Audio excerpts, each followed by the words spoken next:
New question, the member from Barrie. Mr. Speaker, my question is to the Minister of Community and Social Services.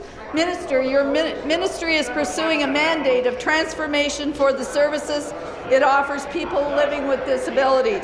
This government has clearly chosen to make individuals with developmental disabilities a priority by making the significant investment of $810 million over 3 years in the developmental services sector. Minister, you have said before that this government is working towards having people with disabilities fully included in the fabric of our communities and to be able to live as independently as possible, like Taylor Abispour of Barrie, who now has 2 jobs and is preparing to move into his own apartment.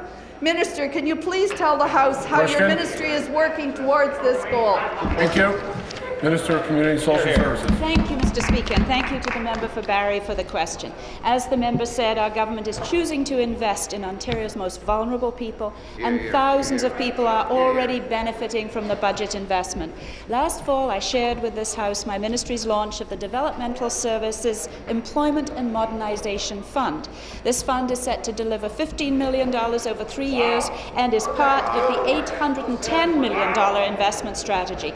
This fund is intended to support the ongoing transformation of the developmental services system into one that is more person-directed, collaborative and efficient, and promotes greater inclusion and independence for individuals. In this first round of funding that was announced earlier this month, the government is supporting 38 projects around Ontario that were selected as best meeting the objectives of this fund. Thank you. Supplementary.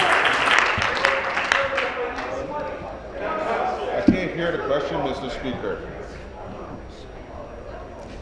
Say supplementary. Thank you, Minister. This new Employment and Modernization Fund is a strong example of the way that this government is using innovative leaders in the developmental services sector to make tangible difference for people with developmental disabilities and their families.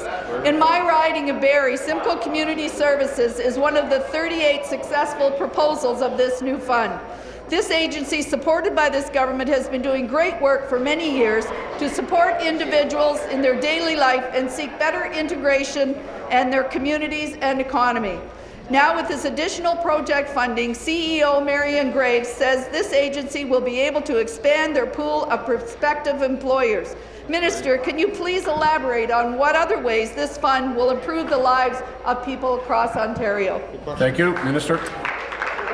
We're moving the developmental services sector to a place that better integrates individuals in their community and economy and transforms the way supports are offered to them. First, it is clear that those with developmental disabilities are a very diverse group of individuals with varying interests and abilities, so that customizing employment initiatives is very important to ensure a successful outcome. This means that agencies need to collaborate more closely to help transition individuals to employment opportunities in the community. An excellent example of this type of initiative is Live, Work, Play in Ottawa that I visited along with Minister Naqvi last Friday. We want to make municipal community programs more inclusive and develop a provincial centre of excellence on employment. We are transforming the developmental services sector so that individuals are now living in the community and have every opportunity to work in their community.